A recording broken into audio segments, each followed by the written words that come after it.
Hi there, everybody. Alan Smith alongside me, Martin Tyler.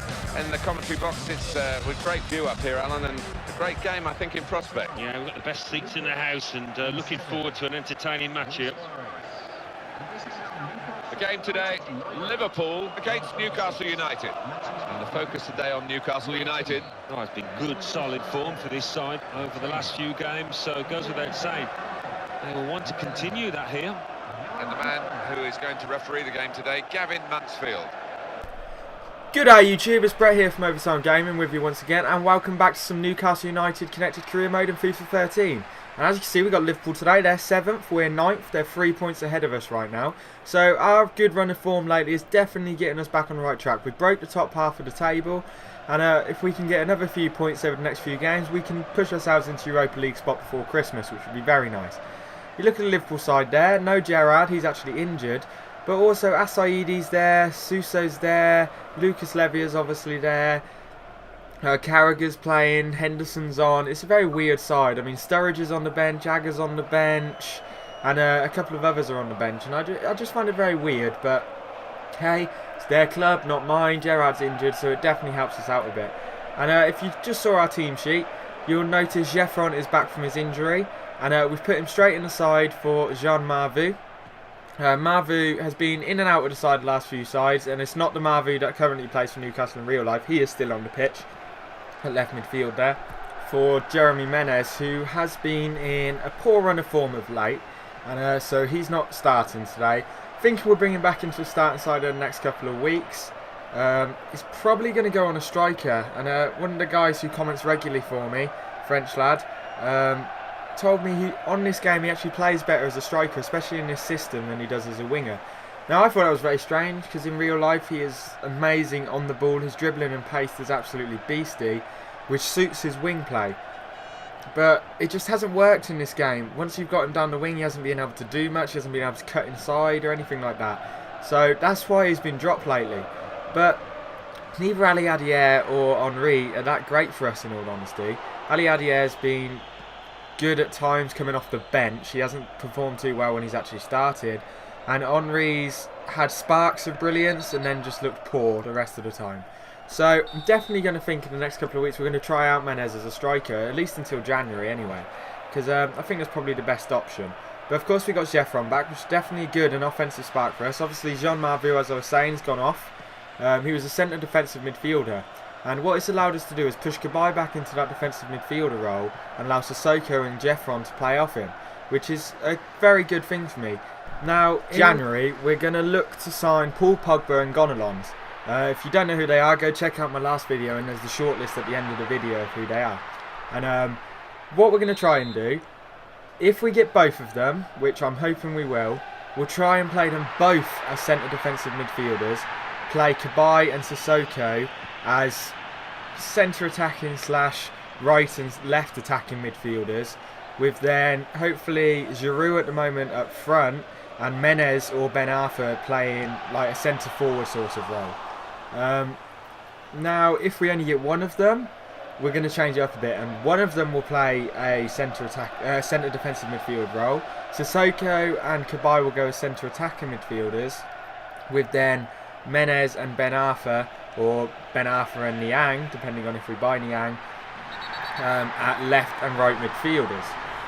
So we're definitely going to have a strong side if January goes the way we planned. But I'm just trying to hold out until January. And nobody's commented right now on who they want me to play left back, whether that be Haidara or Bocally. Bocally's obviously a right back in real life, but he scored a couple of cracking goals for us so far.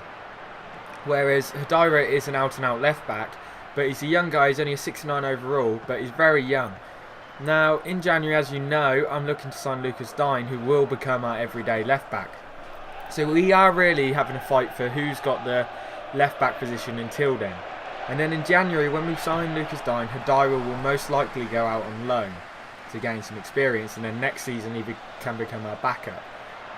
So that's hopefully how I'm going to go. Sorry guys. Now let's get on to some real life situations. We spoke about the team quite a lot, so let's go on to what's happening in the sporting world right now. Now if you haven't seen today, which is Friday I'm recording this. It's probably going to be Saturday when this video actually comes out. But they released that West Ham have secured the bid for the Olympic Stadium to be their new home ground. Now, my opinion on this is a strange one. I'm glad the Olympic Stadium is finally going to be used week in, week out, because it definitely needs to. But by a football club is what I'm annoyed about. Now, I've been to the Olympic Stadium. Oh, what was he doing there? Jesus. I've been to the Olympic Stadium. I went there for the Olympics, and it is absolutely magnificent. It is just fantastic. And when you're inside it, it's just like, wow. If you didn't know, most of it's actually underground. So when you enter the stadium, you're actually entering at about mid-level. So you're halfway up the stadium. And that was an absolutely beautiful goal. Hatem Ben Arfa on the 45th minute puts Newcastle up 1-0. And this is definitely the start we needed, guys. Going into half-time 1-0 up. Hopefully we can hold on for the rest of the second half and even push forward a bit. That was a beautiful finish there. Old Pele did not have any chance stopping that. And that's what we love Ben Arfa for. He's been missing a lot the last few games. He hasn't really performed as well as we'd hoped, much like he is in real life in all honesty. Obviously he's injured now though. So that is definitely what we need more of. And we're going in 1-0 half time just about. There we go, and there's the clearance. Oh no, that's a free kick. It's a bit pointless because I'm just going to boot upfield anyway. But it is half time, guys. Or is it? Yep, it's half time now, guys. So we go up 1-0 into half time, and that's definitely a good start for us, and hopefully we can hold on for the rest of the game. As you can see there, QPR actually beat Reading 5-1. That's a lovely result for QPR, and it's not really what we wanted to see. QPR, I think, are around the same points as us. So we definitely need them to start losing the game. And as you can see, Joe Allen comes on for Jordan Henderson. It's a bit of a weird swap, a defensive midfielder for an attacking midfielder, but Allen should have started anyway, in my opinion. But let's get back onto the West Ham situation. Now, as I was saying, the Olympic Stadium I prefer, and that's got to be a goal. Oh, hit the post. Jeffron, unlucky son.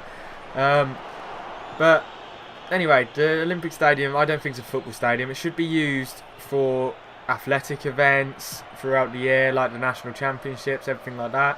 It should be used for rugby games. It can be used for high-class football games. It should be used for everything. It's fantastic.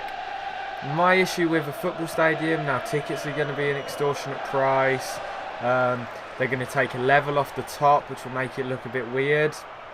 And if they remove the track, which I don't think West Ham are planning on doing, I would be very annoyed, because the track makes it beautiful. And they complain about having no atmosphere and stuff. No Premier League football ground, mainly, well, newer Premier League football grounds, like the Emirates, all of that sort of stuff, don't have an atmosphere.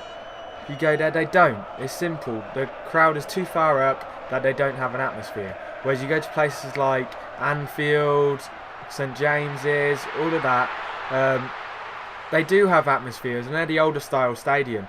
Even like Old Trafford doesn't really have an atmosphere, I'm going to be honest. I've been there plenty of times, it doesn't. Whereas the Olympic Stadium, you were in there and you could feel the atmosphere around you. You could hear it perfectly. It was beautiful. And if you've ever been to Bayern Munich Stadium, they have a track around their stadium, and that's too... Oh, we give away the penalty. We've been crippled by penalties this season. Luckily, we've been good at saving them, and hopefully Ruffier isn't sent off here and he can save another one. I don't understand why he just kept coming out. Actually let go of the button to stop him coming out, and for some reason he just slid through the back of the attacker, and now Suarez is going to come up with a penalty. Hopefully we can put him off with all this moving. Let's try. Come on, he's going right. He's going right. Yes! What a save, Ruffier. Good. Newcastle still up 1-0, guys. And hopefully we can clear the ball now and get away from this. But actually keep the ball in here. We're just keeping pressure out. Hopefully we've killed the attack so far. They've still got the ball. And they still have the ball. Why can't I tackle? Come on, just shut him down. Shut him down. Oh, we left Suarez open. And that penalty save for nothing. Luis Suarez ties it up 1-1, guys. And it's the 65th minute, I think.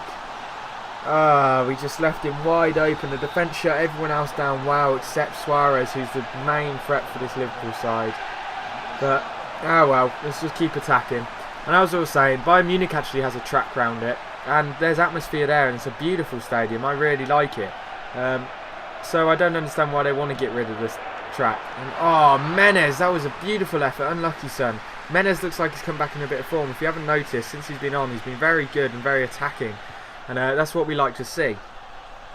But I'm glad if it was going to a football stadium, it's to West Ham. I know Spurs were also up for it. I'm so glad Spurs didn't get it. First off, because I like White Hart Lane. But also because Tottenham would need to change their name. Stratford's not near Tottenham. At least West Ham is literally a tube stop down the road from Stratford. So I can handle that because they don't really need to change the name. They're in the same place, basically. So I can handle that, whereas Tottenham's not. I'm sorry, it's just not. It's too far away and it'd be ridiculous. But I just wish it hadn't gone to anyone. Now, as you can see, guys, the second half's been very even so far. Both teams have been attacking well. They've obviously made the breakthrough, but we did in the first half, so it's okay. And hopefully we can get something out of this. And Menez with a good strike again. We're definitely going to have to give him a go next game, because that was a beautiful effort. He's looked very threatening since he's come on. They just haven't been able to handle his pace and his dribbling skills. And that's what I've been looking for the whole season. And he just hasn't been able to get it going. But as you can see there, he's playing from a centre midfield role. Go on, Zephron. Oh, what a beautiful effort from Zephron, trying to get a goal in his first game back. And he just smacks it from around 24 yards out. And he just hits the bar. I couldn't believe it. Unlucky son. He was trying to get a goal. And just couldn't quite get it there. But this is good. This is what we need him there for. If he can play like this until January, we'll be in a good, strong position. And that's definitely what we're looking for. Now, it's about the 85th minute now. And we just got to hold Liverpool off. As you can see, they're attacking here. There's John Joe Shelby, so I'm not really scared. It's a nice defending. Sakho and Yanga and Mbiwa are definitely starting to play better together now. They've got a bit of a chemistry going now. It's definitely what we've been looking for.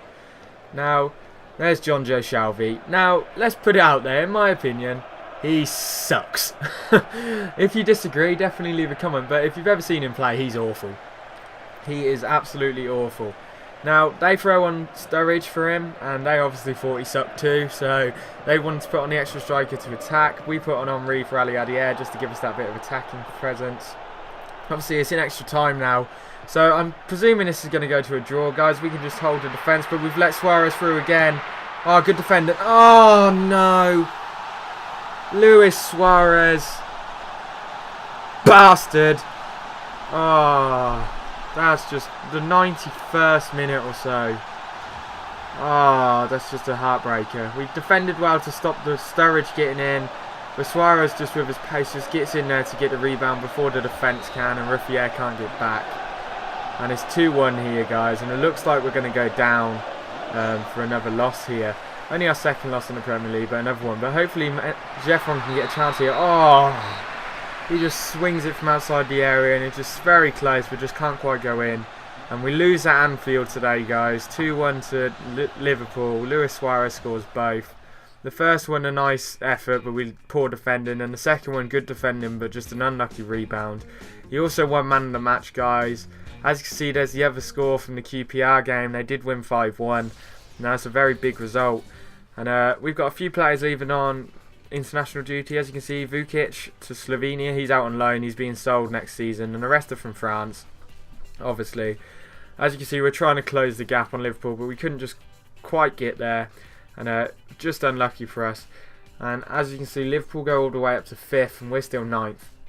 We haven't got a very long break, it's a couple of days, and now it's the Swansea game, so that'll be in the next episode, guys. I hope you've all enjoyed it, and peace out, YouTube. We're heading into overtime.